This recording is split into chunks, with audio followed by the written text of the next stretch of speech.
والسلام إلى يوم القيامة.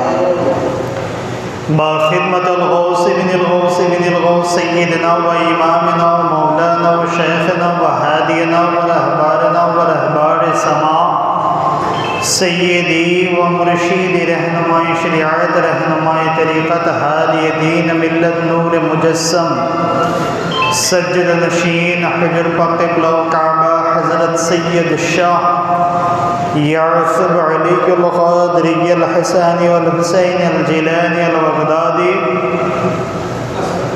المدنافوری مدد اللہ العالی.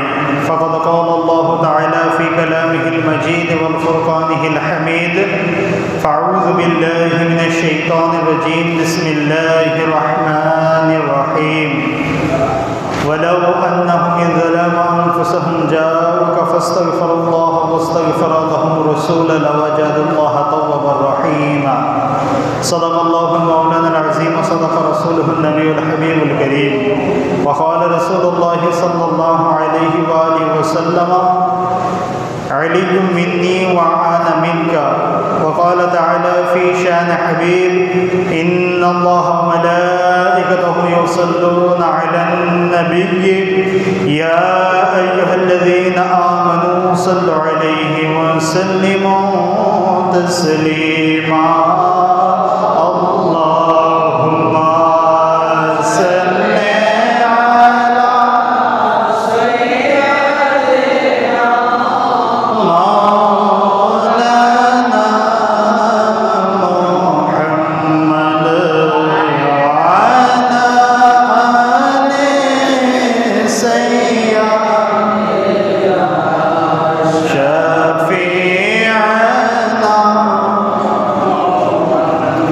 قسمت خلق خدا ہے کربلا کی خاک میں غلظ رحمت کا صبح ہے کربلا کی خاک میں. اللہم صل علی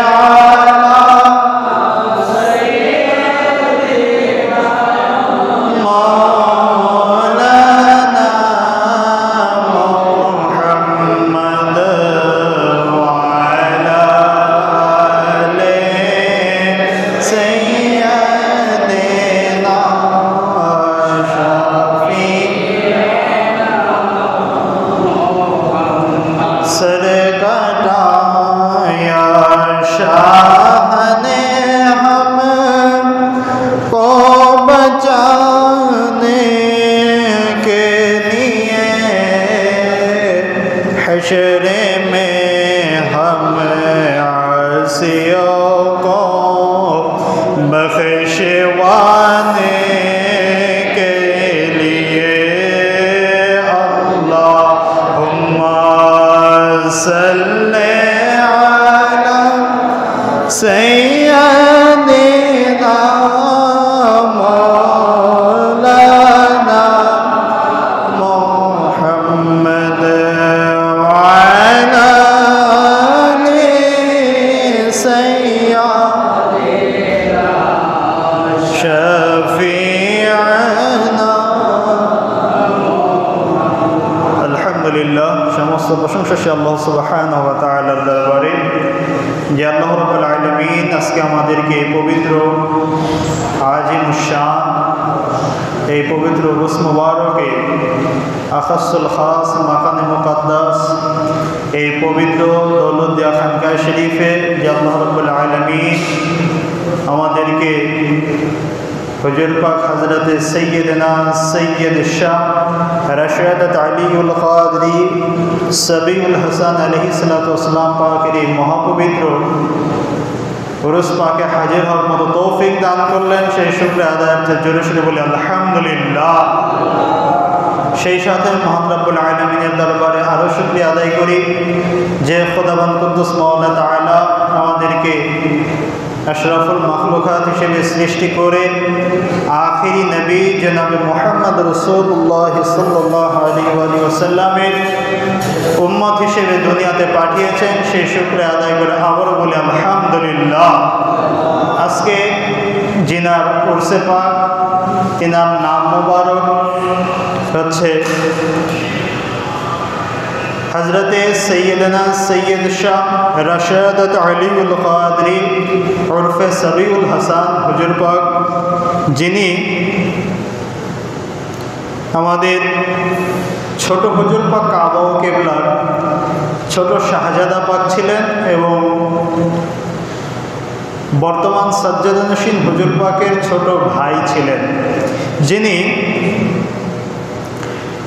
আপনার 1415তম হিজরির 28শে রমজানুল মুবারকে হুজুর সাবিউল হাসান হুজুর পাক উনি দুনিয়ার বুকে তাশরীফ এনেছিলেন। আর 1423তম হিজরির 9ই সফর অর্থাৎ আজকের এই দিনে হুজুর পাক দুনিয়ার ধরাধাম থেকে বেসাল শরীফ গ্রহণ করেছিলেন। সেই উপলক্ষে আজকে আমরা এই দৌলতদিয়া খানকা শরীফে হুজুর পাকের উরুস মোবারক উদযাপনের জন্য আমরা হাজির হতে এসেছি। মওলা যেন আমাদের প্রত্যেকের হাজিরাখানা কবুলের মঞ্জুর করে দিন, সবাই বলি আমিন। যেহেতু আমার সময় খুবই সংক্ষিপ্ত, আমি হুজুর পাকের সামনে একটা কথা বলেই শেষ করে দিব। সেটা হচ্ছে হুজুর পাকের বেসাল শরীফটা এমন একটা রজনীতে হয়, এমন একটা সময়ে হয় বা এমন একটা তারিখে হয় যে বেসাল শরীফটা মুহররম শরীফের চেহলামের মধ্যে, বলুন সুবহানাল্লাহ, অর্থাৎ ইমাম হুসাইন আলাইহিসসালামের চেহলাম সামনে, তার আগেই হুজুর পাক দুনিয়ার ধরাধাম থেকে ইন্তেকাল করেন, বেসাল শরীফ গ্রহণ করেন। তো একটা জিনিস আমরা সবাই জানি যে যদি আপনার কোনো জায়গাতে যদি ইমামবাড়া প্রতিষ্ঠা করা হয়, কি করা হয়? ইমামবাড়া, অর্থাৎ ইমাম পাকদের জন্য যদি কোনো জায়গায় তাজিয়া, আপনার তাবুত পাক বা অন্যান্য কিছু দিয়ে ওই জায়গাতে যদি ইমামবাড়া প্রতিষ্ঠা করা হয়, আর ইমামবাড়াটা এটা কারবালা, সুহাদায়ে কারবালাদের সাথেই সম্পর্কিত, তাই না? যারা কারবালার জমিনে শহীদ হয়েছেন তাদের সাথেই ইমামবাড়া শব্দটা খাস হয়ে গেছে, ওনাদের সাথে এটা এককভাবে মিশে গেছে, যেটা ইমামবাড়া শব্দটা অন্য কারো নামের সাথে মিশে না, অন্য কোনো নামের সাথে এটা দেওয়া যায় না।